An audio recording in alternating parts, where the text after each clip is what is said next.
عليكم ورحمة الله وبركاته. الحمد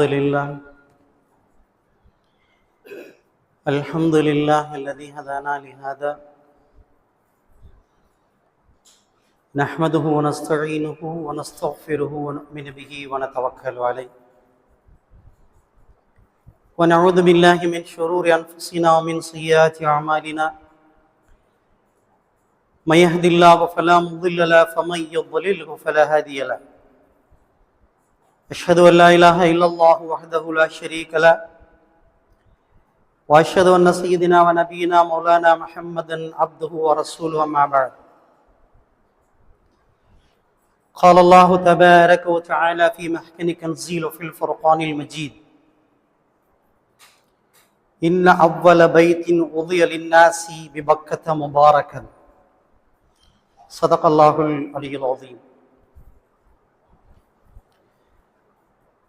رب اشرح لي صدري ويسر لي أمري واحلل عقدة من لساني ويفقه قولي. ربي زدني علما وارزقني فهما. اللهم صل على سيدنا محمد طب القلوب دوائها وعافية الأبدان وشفائها ونور الأبصار وضيائها وعلى آله وصحبه وبارك وسلم عليه. புகழனைத்தும் அல்லாஹ் ஒருவனுக்கே உரித்தாகட்டுமாக. அவருடைய சலாத்தும் சலாமும் கருணையும் ஈடேற்றமும் நமது நாயகம் நற்குணத்தின் தாயகம் நபிகளங்கள் பெருமானார் ரசூலே அக்ரம் தாஜிதாரே மதீனா சர்வரே காயினார் ஸல்லல்லாஹு அலைஹி வஸல்லம் அவர்கள் மீது, அவருடைய குடும்பத்தினர்கள், சஹாபாக்கள், தாபீன்கள், தபா தாபீன்கள், சுஹதாக்கள், அவுலியாக்கள், குறிப்பாக மோமின்களான முஸ்லிம்களான நம் அனைவர் மீதும் இன்றும் இனி என்றும் நின்று நிலவட்டுமாக. சங்கைக்குரிய அல்லாஹுவின் நல்லடியார்களே, புனிதமான தில்ஹிஜ்ஜாவுடைய மாதத்தில் உலகத்தின் 100% முஸ்லிம்களும் ஈதுல் அல்ஹாவை நிறைவு செய்துவிட்டு அடுத்தடுத்த கிரியைகளுக்காக வேண்டி காத்திருக்கிற நாட்கள். இஸ்லாமிய ஷரியத்துடைய சட்டங்களில் வருடத்தில் 365 நாளில் 361 நாட்கள் நீங்கள் எப்போ வேணால் நோன்பு வைக்கலாம். எந்த நோன்பு வேணா, நஃபிலோ, ஃபரலோ, சுன்னத்தோ அல்லது நேர்ச்சிக்கடன் எந்த நாளில் வேண்டுமானாலும் வைக்கலாம். 5 நாட்களுக்கு மார்க்கத்தில் தடை. அதில் ஒன்று ஈதுல் ஃபித்ரு, நோன்பு பெருநாளுடைய நாளன்னைக்கு, ஈதுல் அல்ஹா ஹஜ்ஜு பெருநாள் நேற்று, அதுக்கடுத்து தொடர்ந்து வரக்கூடிய இந்த 3 நாட்கள் 11, 12, 13. ஏன் இந்த நாளில் நோன்பு நோக்கக்கூடாது என்று சொன்னால், முழுக்க இதில் ஈதுல் அல்ஹா சம்பந்தப்பட்ட காரியங்களில் நாம் என்ன செய்யணும், கவனம் செலுத்தணும். இந்த ஹஜ்ஜு பெருநாளை நம்ம உலகத்துல சில பகுதிகளில் நேற்றைய முன்தினம் கொண்டாடி இருப்பாங்க, சில பகுதிகளில் நேற்று கொண்டாடணும். இதுல பூமத்திய ரேகை, அதாவது உலகத்தினுடைய வரைபடத்தினுடைய அடிப்படையில் நாம் கொண்டாடி இருக்கிறோமே தவிர பெரிய கருத்து வேறுபாடுலாம் ஒன்றும் இல்லை. அவங்க அப்படி, இவங்க இப்படி, நாங்கள் அவங்கள ஃபாலோ பண்ணி இல்லை. அல்லாஹ் நியமிக்கிறான். இந்த திசையை நோக்கி எல்லாருமே என்ன செய்யறோம், நேற்று தொழுதவங்களும் சரி, முந்தா நாள் தொழுதவங்களும் சரி, ஃபவல்லி வஜ்ஹக ஷத்ரல் மஸ்ஜிதில் ஹராம், மஸ்ஜிதுல் ஹராமை பார்த்து தான் தொழுதுகிட்டு இருக்கிறோம், காபத்துல்லா பார்த்து தான் தொழுகிறோம். இதுல இருந்து கருத்து வேறுபாடும் இல்லை. அந்த மாதிரி நம்ம முந்தா நாள் தொழுதவங்களும் நேற்று தொழுது நீங்க சரி நாங்க தவறுன்னு சொல்லி யாரும் கருத்து வேறுபாடுலாம் தெரிவிக்கல. அல்ஹம்துலில்லாஹ். ஆமன்னா செல்லம்னா, அல்லாஹ் எதை சொன்னானோ, ரசூலுல்லாஹ் எதை காட்டினாங்களோ அதை செஞ்சுட்டு போயிட்டு இருக்கிறோம். இப்ப நமக்கு சில விஷயங்களை அல்லாஹ் தஆலா குறிப்பாக்கி கொடுத்து சிறப்பாக ஆக்கி தந்திருக்கிறான். இன்னைக்கு காலையில சொன்னது மாதிரி, வாரத்துடைய நாட்களில் இன்றைய தினம் நமக்கு உம்மா தலை சிறந்த நாள். வாரத்துடைய நாட்கள்ல வெள்ளிக்கிழமை அல் ஜும்ஆத்து ஈதுல் லில் முஃமினீன், முஃமின்களுக்கும் மிஸ்கீன்களுக்கும் இன்றைக்கு பெருநாள் என்பதாக ரசூலுல்லாஹ் சொன்னார். அதான் காலையில் ஒரு வாசகம் பார்த்தோம், ஈதுல் அல்ஹாவை விட, ஈதுல் ஃபித்ரை விட ஜும்மா சிறப்பு. அது நம்ம அது ரெண்டுக்கும் முக்கியத்துவம் கொடுக்கறதுனால இதை நம்ம என்ன செஞ்சிட்டோம், அது ஆஸ் யூஷுவலா ஆக்கிட்டோம். இல்லைன்னு சொன்னா இதுவும் ஒரு முக்கியத்துவம். ஒரு மூமினுக்கு வாரத்தில் மிக முக்கியத்துவம் வாய்ந்த நாள் ஜும்மாவுடைய நாள். அதிலே துவாக்கள் ஒப்புக்கொள்ளப்படுகிறது. பெருமானார் ஸல்லல்லாஹு அலைஹி வஸல்லம் அவரிடத்திலே நம்முடைய ஸலவாத்துகள் எத்தி வைக்கப்படுகிறது, சமர்ப்பிக்கப்படுகிறது. உலகத்தில் எந்த மூலையிலிருந்து ரசூலுல்லாஹ் மேல ஸலவாத்து சொன்னாலும் ரசூலுல்லாஹ்ட்ட உடனே என்ன செய்யப்படுகிறது, தந்தையின் பெயரும் மகனும் பெயரும் சொல்லி இவருடைய மகன் இவர் உங்கள் மேல ஸலவாத் சொன்னான்னு எத்தி வைக்கப்படுது. ரசூலுல்லாஹ் பதில் சொல்றாங்க. அல்லாஹ் நமக்கு நசீபை தருவானாக. எப்பொழுதெல்லாம் வாய்ப்பு கிடைக்கிறதோ அப்பொழுதுதான் ரசூலுல்லாஹ் மேல ஸலவாத் சொல்லணும். சில நேரங்கள்ல சில மனிதர்களுக்கு நாம நன்றி கடன் பட்டிருப்போம். சில நேரங்கள்ல சில மனிதர்களுக்கு நன்றி கடன் பட்டிருப்போம். உதாரணத்திற்கு ஒரு நெருக்கடியான நேரத்துல பொருள் உதவி ஒருத்தர் செஞ்சிருக்காருன்னு சொன்னா, ஒரு வியாபாரத்திலேயோ அல்லது திருமண நேரத்திலேயோ ஒரு நெருக்கடியான நேரத்துல ஒருத்தர் பொருள் உதவி செஞ்சாருன்னு சொன்னா அவருக்கு மனிதன் நன்றி கடன் பட்டிருப்பான்.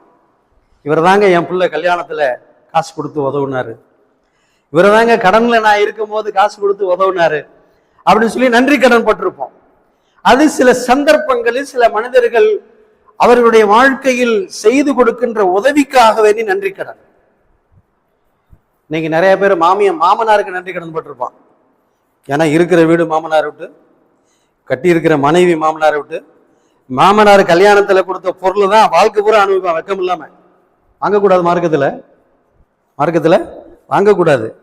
ஆண் மகனாக இருந்தால் இவர் தான் மகர் போட்டு கட்டிட்டு வரணும், இவர் தான் உணவு கொடுக்கணும், இவர் தான் உடை கொடுக்கணும். தன்னுடைய மனைவிக்கு வாழ்க்கை முழுவதும் உணவும் உடையும் கொடுப்பது போல அவருடைய அத்தனை விஷயத்திற்கும் இவர் பொறுப்பேற்றிருக்கணும். ஆனா இன்னைக்கு எல்லாத்தையும் வாங்கிட்டு வந்துட்டு என்ன செய்வாங்க, என் மாமனார் கொடுத்த வாழ்க்கை சொல்றதுக்கு வெக்கப்படணும். முதல்ல ஹைர் அல்ஹம்துலில்லாஹ் சொல்லலாம். யார் சொல்லலாம் என்றால், எந்த மாமனார் தன்னுடைய மகளை சரியான முறையில் பெற்றெடுத்து தீனுடைய முறைப்படி வளர்த்து சாலிகான பிள்ளையாக கட்டி கொடுத்தா அந்த மாமனாருக்கு கன்றி என்ன செய்யலாம், நன்றி கடன் படலாம். ஒரு விஷயத்தை சொல்லிட்டு அப்புறம் விஷயத்துக்கு வருவோம். நபி ஸல்லல்லாஹு அலைஹி வஸல்லம் அவருடைய மகள் ஃபாத்திமா, ஈரக்குல துண்டுன்னு சொல்லுவோம், சுவனத்தின் தலைவி. யாரா இருந்தாலும் சரி, ஹதீஜா அம்மா ஆயிஷா அம்மாவுக்கு யாரு தான் தலைவி? ஃபாத்திமா தான் தலைவி. ரசூலுல்லாஹ்வுடைய மனைவி யாரு? ஹதீஜாவும் ஆயிஷாவும். ஆனா அவர்களுக்கு தலைவி யாருங்க? ஃபாத்திமா. அப்படிப்பட்ட ஃபாத்திமா ரலியல்லாஹு அன்ஹா ரசூலுல்லாஹி ஸல்லல்லாஹு அலைஹி வஸல்லம் அவர்களுடைய சொல், செயல், நடை, உடை, பாவனை அத்தனையும் அப்படியே டிட்டோ. ஒரு பேப்பரை ஜெராக்ஸ் மிஷின்ல கொடுக்குறோம், அது வெளியில வருது. ஒரு அடித்தல் இருந்தா அதுல அடிச்சிருக்கும், ஒரு திருத்தல் இருந்தா அதுல திருத்தல் இருக்கும், ஒரு கரெக்ஷன் இருந்தா அதுல கரெக்ஷன் இருக்கும். இப்படி எப்படி உள்ளே நாம ஒரிஜினலை கொடுக்குறோம் அப்படி ஜெராக்ஸ் வரும் இல்லையா? அது மாதிரி ரசூலுல்லாஹ்வுடைய நகல் ஃபாத்திமா. நபி எப்படி பேசுவாங்களோ அப்படி பேசுவாங்க, நபி எப்படி நடப்பாங்களோ அப்படி நடப்பாங்க. அதனால ரசூலுல்லாஹ்வுக்கு ஃபாத்திமா மேல ரொம்ப பிரியம். ரசூலுல்லாஹ்வுக்கு ஃபாத்திமா மேல ரொம்ப பிரியம். நபி ஸல்லல்லாஹு அலைஹி வஸல்லம் அவர்கள் மரண வியாதியில படுத்திருக்கிறாங்க. எல்லாரும் சுத்தி இருந்து அழுதுகிட்டு இருக்கிறாங்க. ஃபாத்திமா ரலியல்லாஹு அன்ஹா அவர்கள் நிற்கிறாங்க ஆயிஷா அம்மாவுடைய வீட்டுல. அப்ப நபி ஸல்லல்லாஹு அலைஹி வஸல்லம் அவர்கள் ஃபாத்திமாவை அப்படி கையை சைக்கின செய்கிறாங்க. ஃபாத்திமா ரலியல்லாஹு அன்ஹா பக்கத்துல வந்து தன்னுடைய தந்தையினுடைய வாய்க்கு பக்கத்துல காது வைக்கிறாங்க. ஏதோ சில வார்த்தைகள் சொன்ன உடனே ஃபாத்திமா ரலியல்லாஹு அன்ஹா வெடிச்சு அழுகிறாங்க. ரொம்ப கதறி அழுகிறாங்க. கொஞ்ச நேரம் அப்படி நிற்கிறாங்க. திரும்ப ஒரு தடவை கூப்பிடுறாங்க. ஃபாத்திமா ரலியல்லாஹு திரும்ப போய் ரசூலுல்லாஹ்வுடைய வாய்க்கு பக்கத்தில் தங்களுடைய காதுகளை வைக்கிறாங்க. அப்போ சில வார்த்தைகள் முணுமுணுக்கிறாங்க. உடனே சிரிச்சுட்டாங்க. இந்த நிலைமையில ரசூலுல்லாஹ்வுடைய சக்கராத், ரசூலுல்லாஹ்வுடைய மரண நேரம், எல்லாரும் அழுதுகிட்டு இருக்கிறாங்க. இவர்களும் அழுகிறார்கள். முதல்ல கூப்பிட்டு சில வார்த்தை சொன்னாங்க, ஃபாத்திமா அவங்களும் அழுதாங்க. திரும்பவும் கூப்பிட்டு சில வார்த்தைகள் சொன்னாங்க, ஃபாத்திமா சிரிச்சுட்டாங்க. இது பிரிதொரு சந்தர்ப்பத்தில் ஆயிஷா அம்மா கேட்டாங்க, ஃபாத்திமா உங்களுடைய தகப்பனார் மௌத்தான நேரத்தில் நான் கவனிச்சேன், முதல்ல கூப்பிட்டு உங்கள்கிட்ட சில வார்த்தை சொன்னாங்க, நீங்க அழுதிங்க. அடுத்து கூப்பிட்டு சில வார்த்தை சொன்னாங்க, சிரிச்சிங்க. அதுக்கு என்ன அர்த்தம் அப்படின்னு சொல்லும்போது ஃபாத்திமா ரலியல்லாஹு சொன்னாங்க, என்னுடைய தந்தை முதல்ல என்னை அழைத்து சொன்னாங்க, நான் கூடிய சீக்கிரத்தில் அல்லாஹ்விடத்தில் போக போறேன் அப்படின்னு சொன்னாங்க. என்னால தாங்க முடியல. என்னுடைய உயிர் தந்தை ஃபாத்திமா ஹதீஜா ரலியல்லாஹு அன்ஹா மௌத்தாயிட்டாங்க. ஹதீஜா மௌத்தாயிட்டாங்க. ஃபாத்திமாவுக்கு அன்னையும் தந்தையும் ரசூலுல்லாஹ் தான். அத்தாவும் அவங்க தான், அம்மாவும் அவங்க தான். எப்படி வளர்த்திருப்பாங்க? ஒரு பெண் பிள்ளையை வளர்ப்பதனுடைய நுணுக்கங்கள் தாய்க்கு தான் தெரியும், தந்தைக்கு தெரியாது. ஒரு பெண் பிள்ளையை வளர்க்கறதுடைய நுணுக்கம் இருக்கு, அது தாய்க்கு தான் தெரியும். தந்தையால ஒரு பெண் பிள்ளையை வளர்க்க முடியாது. ஆனால் எம்பெருமானார் ஸல்லல்லாஹு அலைஹி வஸல்லம் அவர்கள் தன்னுடைய ஹதீஜா ரலியல்லாஹு அன்ஹா வஃபாத்திற்கு பிறகு ஃபாத்திமாவை அன்னையும் தந்தையுமாக இருந்து வளர்த்திருக்கிறார்கள் என்றால் அப்ப அவங்களுடைய உள்ளத்துல எவ்வளவு இருந்திருக்கும் ஃபாத்திமா. அவருடைய இறப்பை தாங்க முடியல, அதனால அழுதேன். சரி, மௌத்துக்கு நீங்க அழுதீங்க, சரி, அடுத்து என்னமோ சொன்னாங்க, சிரிச்சிங்களே. திரும்ப கூப்பிட்டு சொன்னாங்க, இங்க இருக்கிறவங்களை எல்லாரையும் விட நீ தான் என்னை சீக்கிரம் வந்து சந்திப்பேன். அப்படின்னா என்ன அர்த்தம்? நீனும் மௌத்தாயிருவேன். தான் மௌத்தாகுவதை கூட அவங்க கவலைப்படல, சிரிச்சாங்க. ஏன்? தந்தையை போய் சந்திக்க போறோம். என் தந்தையை போய் 6 மாசம் தான் ரசூலுல்லாஹ் ரபீஉல் அவ்வல்ல மௌத்து வராங்க. அதுக்கடுத்து 6 மாசத்துல ரமலான் மாசத்துல 11 பிறையில ஃபாத்திமா வஃபாத் ஆயிட்டாங்க. இப்ப இந்த அளவிற்கு ஃபாத்திமாவும் ரசூலும் இதயத்தால் இணைக்கப்பட்டவர்கள். அதனாலதான் என்னோட ஈரக்குலைன்னு சொன்னாங்க. சொல்ல வந்த விஷயம், மாமனாருக்கு நன்றி கடன் சொன்னோம்ல, அதுக்கு சொல்ல வந்தேன். ஒரு தடவை ரசூலுல்லாஹ் வர்றாங்க மகள் வீட்டுக்கு, ஃபாத்திமா ரலியல்லாஹு வீட்டுக்கு வந்து பாக்குறாங்க. ஃபாத்திமா மட்டும் இருக்கிறாங்க, மருமகனை காணோம். மருமகன் யாரு? ஹஸரத் அலி ரலியல்லாஹு தஆலா அவர்களை காணவில்லை. இப்ப ரசூலுல்லாஹ் கேட்டாங்க, எங்கம்மா மாப்பிள்ளை எங்க? அப்ப அவங்க சொல்றாங்க, எங்களுக்கு இடையில் ஒன்று நடந்தது. இவ்வளவுதான் சொன்னாங்க. ஃபாத்திமா என்ன சொன்னாங்க? தந்தையே, எங்களுக்கு இடையில கொஞ்ச நேரத்துக்கு முன்னாடி ஒன்று நடந்தது அப்படின்னு சொன்னாங்க. இது எல்லா இடத்துலையும் நடக்கிறது தான். கணவனுக்கும் மனைவிக்கும் இடையில கூடலும் கருத்து வேறுபாடுகள், கருத்து மோதல்கள் எல்லா இடத்துலையும் நடக்கும். ரசூலுல்லாஹுக்கும் ஆயிஷாமாவுக்குமே நடந்திருக்கு. இன்ஷா அல்லாஹ் பின்னாடி சந்தர்ப்பங்கள் கிடைக்கும் போது பேசுவோம் இன்ஷா அல்லாஹ். அப்ப எனக்கும் அவருக்கும் இடையில் ஒன்று நடந்தது, அவரை காணாண்டாங்க. இப்ப ரசூலுல்லாஹி ஸல்லல்லாஹு அலைஹி வஸல்லம் அவர்கள் உடனடியாக என்ன நடந்துச்சு, யாரு மேல தப்பு எதுவுமே கேட்கல. வீட்டை விட்டு வெளியே வந்தாங்க. ஒரு சஹாபிட்ட சொல்றாங்க, அலி எங்கேயாவது இருக்காங்களான்னு பாருங்க சொன்னாங்க. அப்ப அந்த சஹாபி சொன்னாங்க, நான் அவர்களை பள்ளிவாசலுக்குள்ள போறதை பார்த்தேன். இப்படிதாங்க இருக்கணும். வீட்டில் ஏதாவது, நான் நேற்று கூட சொன்னேன், வீட்டில் ஏதாவது நெருக்கடி, உங்களுடைய மனசுல கவலை, டென்ஷன் இருந்துச்சுன்னு சொன்னா உடனே பள்ளிக்கு வந்திருக்கான். அவன் தஹலஹு கான ஆமீனா, அல்லாஹ் பள்ளிக்குள்ள வந்தா நிம்மதி தருவேன்னு சொல்லியிருக்கான். பள்ளிக்குள்ள போனதை பார்த்தேன்னு நபி ஸல்லல்லாஹு அலைஹி வஸல்லம் அவர்கள் பள்ளிக்கு வருகிறார்கள். அங்கே ஹஸரத் அலி தன்னுடைய மகளை திருமணம் முடித்த மருமகன் எந்த விரிப்பும் இல்லாம மண்ணில் படுத்திருக்கான். அன்னைக்கு இந்த மாதிரி வசதியெல்லாம் இல்லை பள்ளி.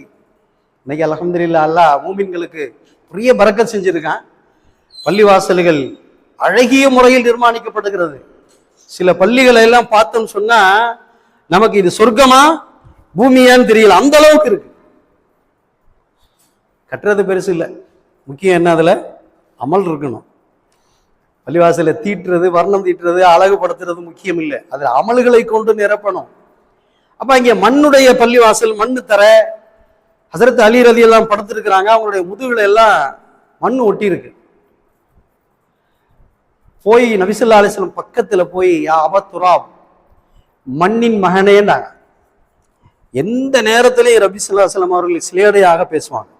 அதான் ரசூலுல்லாஹ்வுடைய ரொம்ப அருமையான ஒரு பேச்சு கலை அப்படின்னு சொன்னா நபி ஸல்லல்லாஹு அலைஹி வஸல்லம் அவர்கள் தான். அவர்கள்ட்ட தான் இந்த உலகத்துல இன்னைக்கு பேசக்கூடிய கோடான கோடி பேச்சாளர்கள் இருக்கிறாங்களே, ரசூலுல்லாஹ்வுடைய பேச்சில இருந்து என்ன செய்யணும், நோட்ஸ் எடுக்கணும். அவங்க அபத்துரா, மண்ணின் மகனே எழுந்திருங்கண்ணா. ஹஸரத் அலி எந்திரிச்சாங்க. என்ன, என் மகளுக்கு உங்களுக்கு பிரச்சனையாமல, என்ன நடந்துச்சு? எதுவுமே பேசலை. மண்ணை தட்டி விடுறாங்க. நபி ஸல்லல்லாஹு அலைஹி வஸல்லம் தன்னுடைய முபாரக்கான கரங்களால மண்ணை தட்டி விடுறாங்க. ஹசரத் அலி முன்னாடி நடக்கிறாங்க, ரசூலுல்லாஹ் பின்னாடி நடக்கிறாங்க. வீட்டுக்கு வந்தாச்சு, ப்ராப்ளம் சால்வ். என்ன ஆச்சுங்க?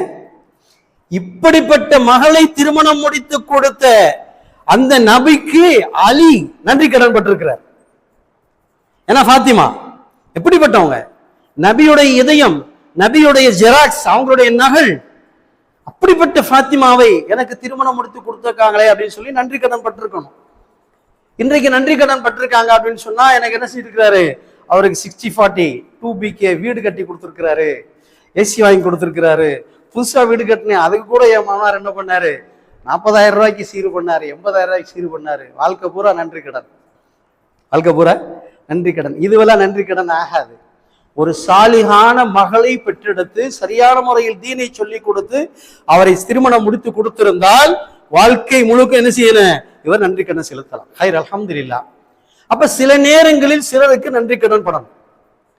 முழு உம்மத்தே முஹம்மதியாவும் நபி ஸல்லல்லாஹு அலைஹி வஸல்லம் உம்மத்தில் இருக்கக்கூடிய நாம 200 கோடி பேரும் ஒருத்தருக்கு நன்றி கடன் பட்டிருக்கோம். எல்லாரும் பட்டுன்னு சொல்லிடுவோம் ரசூலுல்லாஹ்வுக்குன்னு சொல்லி, இல்ல அதுக்கும் மேல ஒருத்தர் இருக்கிறாங்க. யாருன்னு சொன்னா, ஒரு துவா செஞ்சாங்க அவங்க. ரப்பனா வபஅத் ஃபீஹிம் ரசூலா, குர்ஆன்ல அல்லாஹ் சொல்றான். யா அல்லாஹ், கடைசியில ஒரு சமுதாயம் வரும், கடைசியில ஒரு சமுதாயம் வரும் நீ சொல்லிக்கிட்டு இருக்கிறியே, அந்த சமுதாயத்திற்கு ஒரு சிறந்த ரசூலை அனுப்பி அவர்களை நீ மேலும் சிறப்பாக்கு அப்படின்னு நமக்கு நம்முடைய ரசூலுக்கு சேர்த்து துவா செஞ்சாங்க ஒருத்தர். அவங்கதான் இந்த நாள்களுடைய கதாநாயகர், ஹஜ்ஜுடைய நாட்களுடைய கதாநாயகர். யாருங்க?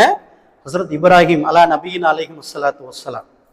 அவங்க துவா செஞ்சாங்க, ரப்பனா வபஅத் ஃபீஹிம் ரசூலா, எங்களுடைய இரட்சகனே அந்த சிறந்த சமுதாயத்திற்கு ஒரு சிறந்த ரசூலை நீ கொடு என்று சொல்லி இந்த முஹம்மது நபி ஸல்லல்லாஹு அலைஹி வஸல்லம் அவர்கள் நமக்கு கிடைக்க வேண்டும் என்று அல்லாஹ்விடத்தில் துவா செஞ்சவங்க. இப்ப நம்ம பெரும்பாலும் என்ன செஞ்சிருவோம், ரசூலுல்லாஹ்வுக்குன்னு சொல்லி நம்ம துவா செஞ்சுக்கிட்டே இருப்போம். இவர்களை விட அதிகமாக நாம் நன்றி கடன் பட்டிருக்கிறோம். இந்த நாளில் ஹஜ்ஜுடைய அத்தனை விஷயங்கள், குர்பானியாக இருக்கட்டும் அல்லது நம்முடைய வாழ்நாளில் நாம் செய்யக்கூடிய நிறைய விஷயங்களுக்கு நபி ஸல்லல்லாஹு அலைஹி வஸல்லம் அவர்களுக்கு முன்னாலே அதை மார்க்கமாக்கி தீனுல் இஸ்லாமாக ஆக்கி நமக்கு வழிகாட்டியவர்கள் ஹஸரத் இப்ராஹிம் அலைஹிஸ்ஸலாம் அவங்க. அதுக்கு தான் ரசூலுல்லாஹி ஸல்லல்லாஹு அலைஹி வஸல்லம் அவர்கள் நமக்கு தொழுகையின் கடைசியில சலாம் கொடுக்கிறதுக்கு முன்னாடி தரூத் இப்ராஹிம் சொல்லி தந்திருக்கிறாங்க.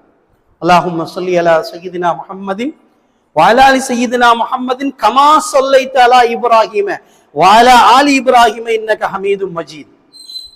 எங்களுடைய தலைவர் முஹம்மது ஸல்லல்லாஹு அலைஹி வஸல்லம் அவர்களுக்கு எங்களுடைய தலைவர் இப்ராஹிம் அலைஹிஸ்ஸலாம் அவர்கள் மீது நீ அருள் புரிந்தது போல அருள் புரிவாயாக அப்படின்னு சொல்லி ஸலவாத் என்ன செஞ்சிருக்காங்க, இப்ராஹிம் அலைஹிஸ்ஸலாம் அவர்களோடு சேர்த்து நீங்க செய்யுங்க. உங்களுடைய தொழுகை நிரப்பம் அடைய வேண்டும் என்றால் இந்த தரூத இப்ராஹிம ஓதி நீங்க நிறைவு செய்யுங்கன்னு சொல்லி ரசூலுல்லாஹ் சொல்லி இருக்கிறாங்க. இது ஃபர்லா இருந்தாலும் சரி, வாஜிபா இருந்தாலும் சரி, சுன்னத்தா இருந்தாலும் சரி, நஃபிலா இருந்தாலும் சரி, அந்த தொழுகையில என்ன செய்யணும், அஸ்ஸலாமு அலைக்கும் ரஹ்மத்துல்லாஹி பரக்காத்து சலாம் கொடுக்கிறதுக்கு முன்னாடி ஹஸரத் இப்ராஹிம் அலைஹிஸ்ஸலாம் நினைவு கூர்ந்து நீங்க தொழுகையை முடிங்க.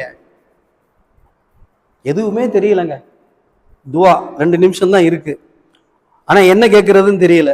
நீங்க இதை கேளுங்க, அல்லாஹும்ம ஸல்லி அலா முஹம்மதின் கமா ஸல்லைத அலா இப்ராஹிம என்ற எண்ணத்தில் நீங்கள் கேட்டால் நீங்க என்னெல்லாம் கேட்க இருந்தீங்களோ அதெல்லாம் அல்லாஹ் கொடுத்துருவான். என்னெல்லாம் கேட்க இருந்தீங்களோ அதெல்லாம் அல்லாஹ் தந்துருவான். ஒருத்தர் சொல்றான், 1 செகண்ட் 30 செகண்ட் உனக்கு தர்றேன், நீ என்ன வேணுமோ கேளு. பதட்டத்துல ஒண்ணுமே தெரியல, டக்குன்னு இவன் கேட்டான், என் ஏத்தாப்புல கடை வச்சிருக்கேன் செத்து போகணும்டான். ஏன்னா இவனுக்கு சிந்தனை வர்றது அதுதான். என்னங்க 30 செகண்ட்ல உனக்கு ஒரு துவா. என்ன கேட்டான் டக்குன்னு, எனக்கு ஏத்தாப்புல கடை வச்சிருக்கவே நாசமா போகணும். அட பாவி, உன்னுடைய ஆரோக்கியம் இருக்கு, உன்னுடைய மகளுடைய மனைவியுடைய உன்னுடைய குடும்பத்துடைய ஆரோக்கியம் இருக்கிறது, இம்மை மறுமை எத்தனை பேர்கள் இருக்கிறது. இது பதட்டம். அல்லாஹ் குர்ஆன்ல சொல்லுவான், பதட்டத்துல படைக்கப்பட்ட மனுஷன் பதட்டத்திலே என்ன செஞ்சிருவான், கேட்கறதுல கூட பதட்டத்துல தப்பி கேட்டுருவான். அதனால எதுவுமே கேட்க முடியல. அல்லாஹும்ம ஸல்லி அலா முஹம்மதின் கமா ஸல்லைத அலா இப்ராஹிம கேளுங்க. இப்ராஹீமையும் என்னையும் நினைவு கூர்ந்து நீங்க கேளுங்க, கேட்க இருந்த அத்தனையும் உங்களுக்கு கிடைச்சிருங்கிறாங்க ரசூலுல்லாஹ். ஏன் இந்த இப்ராஹிம் அல்லாஹ் தூக்கி பிடிக்கிறான் தெரியுமா? குர்ஆன்ல ஒரு இடத்துல சொல்லுவான், அத்தஹிது இப்ராஹிம ஹலீலா. ஆதம் அலைஹிஸ்ஸலாத்துல இருந்து குர்ஆன்ல மட்டும் 25 நபி பேர் வருது. குர்ஆன்ல மட்டுமே 25 நபியுடைய பேர் வருது. அந்த 25 நபிகுமார்களில் இப்ராஹிம் அலைஹிஸ்ஸலாம் அவர்களைத்தான் என்னுடைய நண்பனாக நான் தேர்ந்தெடுத்தேங்கிறான். ஹலீல்னு சொன்னா பெஸ்ட் ஃப்ரெண்டு. அவன் ஆகும் போது இருப்பான், அழியும் போது இருப்பான். அப்படிப்பட்ட நண்பனா இருக்கணும். நல்லா இருக்கும் போது இருப்பான், கொஞ்சம் மோசமானவன கழட்டி விட்டு போயிடும். அவன் நண்பன் இல்லை, எல்லா நிலையிலும் கூட இருக்கணும். அப்படிப்பட்ட நண்பனுக்கு தான் ஹலீல்னு சொல்றது அரபில. அப்படிப்பட்ட ஹலீலாக இப்ராஹிம் அலைஹிஸ்ஸலாம் அவர்களை அல்லாஹ் தேர்ந்தெடுத்திருக்கிறான் அப்படின்னு சொன்னா அதற்கு காரணம் என்னன்னா அவர்களுடைய ஏகத்துவ பிரச்சாரம், தௌஹீத்.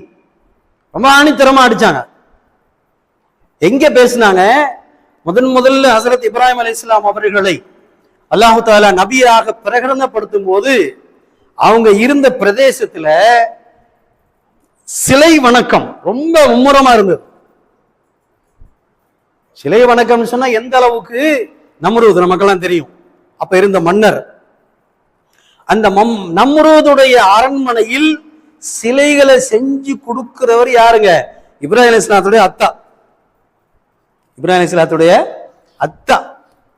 அத்தாவும் அந்த கொள்கையில் இருக்கிறாங்க, ஆளக்கூடியவர்களும் அந்த கொள்கையில் இருக்கிறாங்க, எல்லாருமே அந்த கொள்கையில் இருக்கிறாங்க. ஆனா இப்ராஹிம் அலைஹிஸ்ஸலாம் அவர்களை அல்லாஹ் என்ன செஞ்சான்? தௌஹீதுடைய பிரச்சாரத்தை பேசக்கூடிய நபியாக அல்லாஹ் தஆலா ஏற்பாடு பண்றான். யாரா போயிட்டாங்க? அத்தாவும் அங்க இருக்காங்க, அரசர் இருக்கிறாங்க.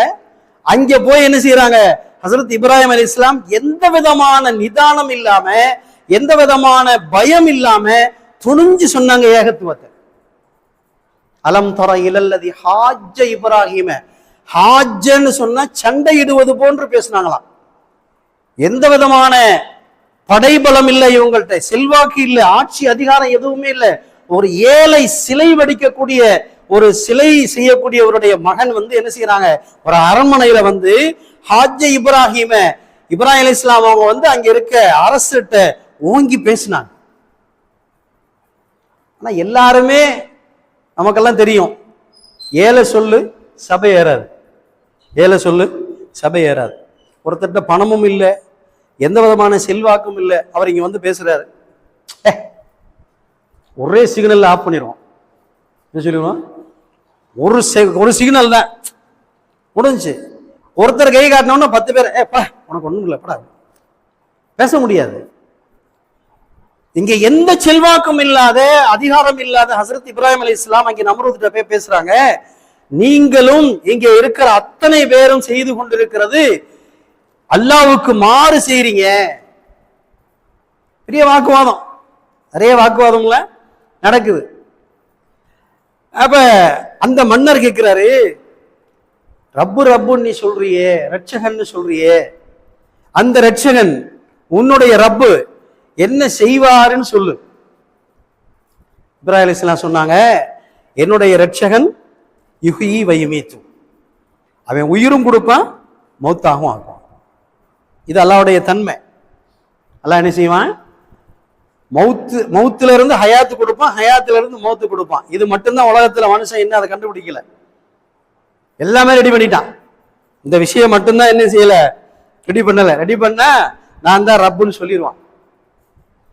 அப்ப அங்க நம்ரூதுட்ட இவர் பேசின உடனே நம்ரூது சொல்றான், நானும் உயிராக்குவேன், நானும் மௌத்தாக்குவேன், நானும் உயிராக்குவேன், நானும் மௌத்தாக்குவேன்னு சொல்லி சிறையில இருந்த 2 கைதிகளை கூட்டிட்டு வர சொல்லி எல்லாருக்கும் முன்னாடி சொன்னா, இதுல ஒரு கைதிக்கு விடுதலை, ஒரு கைதிக்கு தூக்கு சொல்லிட்டு அங்க மன்னர்கிட்ட, அங்க அரண்மனையில இருந்து எல்லாத்தையும் கேட்கிறான், முதல் மனுஷருக்கு விடுதலை கொடுத்தது யாரு, உயிர் கொடுத்தது யாரு? மன்னரே நீங்க தான்டா.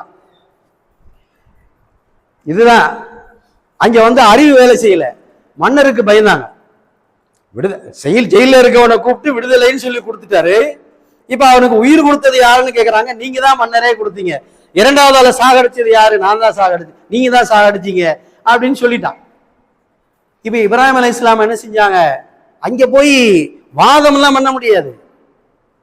ஹஸரத் இப்ராஹிம் அலைஹிஸ்ஸலாம் சொன்னாங்க, என்னுடைய ரப்பு கிழக்கில் சூரியனை ஒதுக்கி செய்யறான். என்னுடைய ரப்பு என்ன செய்யறான்? கிழக்கில் சூரியனை உதிக்க செய்வான் அப்படின்னு சொன்னோன்னா இது நம்ரூது பண்ண முடியுமா? ஏன்னா ஜெயிலில் இருக்கவனை கூப்பிட்டு சா அடிக்கிறதுன்னு பெரிய விஷயம் இல்லையே. ஜெயிலில் இருக்கவனை கூப்பிட்டு சா அடிக்கிறது பெரிய விஷயம் இல்லையே.